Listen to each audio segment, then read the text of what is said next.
First வந்து ஒரு நம்ம கிளவுட் போடுவோம்ல, கிளவுட் வரைவோம் யூ அந்த மாதிரி ஒரு சின்னதா வந்து வரைஞ்சுக்கோங்க. கிளவுட் வரைவா? கிளவுட் ஒரு cloud, full cloud.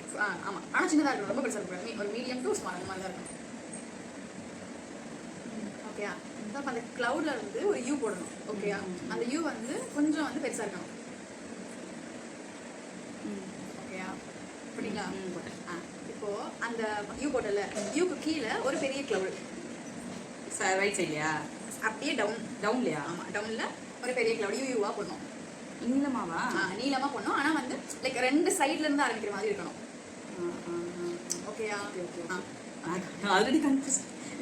First you போட்டீங்களா? அந்த யூல சைடுல ஒரு யூ, லெஃப்ட் சைடுல ஒரு யூ, ரைட் சைடுல ஒரு யூ போட்டீங்களா? அந்த ஃபேஸ் மாதிரி ஆமா ஆமா மேல. ஆமா. சைடு ரைட் சைடு ஒரு யூ, லெஃப்ட் சைடு ஒரு யூ. ஆமா. ஓகேயா? இப்போ அந்த ஃபர்ஸ்ட் செகண்ட் கிளவுட் வரஞ்சோம்ல, அதுக்கு கீழ 3 லைன் 1 2 3 அதே மாதிரி ரெண்டு பார்ட்டா பிரிச்சு 3 லைன் வரையணும். ரெண்டு பார்ட்டாவா? ஆமா. ரெண்டா ஒரு லைன் இல்ல, ஒரு லைன் வந்து ரெண்டா போடவா? ஃபர்ஸ்ட் ஒரு 3 லைன் போட்டுக்கோங்க. ஒரு 2 சென்டிமீட்டர் கேப் விட்டுட்டு ஒரு 3 லைன் போட்டீங்களா? சரி, போட்டேன்.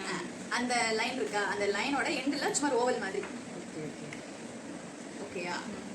இப்போ அந்த ஃபர்ஸ்ட் வந்து ஒரு யூ மாதிரி போட்டோம்ல, அதுல வந்து 2 யூ மாதிரி சின்னதா போடணும். ஓகேயா? போட்டேன். இன்னும் கொஞ்சம் கீழே வந்து ஒரு சி மாதிரி கொஞ்சம் பெருசா. ஓகேயா? அவ்வளவுதான். அவ்வளவுதானா? முடிஞ்சா? சூப்பரா இருந்துச்சு. நான் இந்த கிளவுட் போட்டு ஃபேஸ் போடாமலே கண்டுபிடிச்சேன். இது வந்து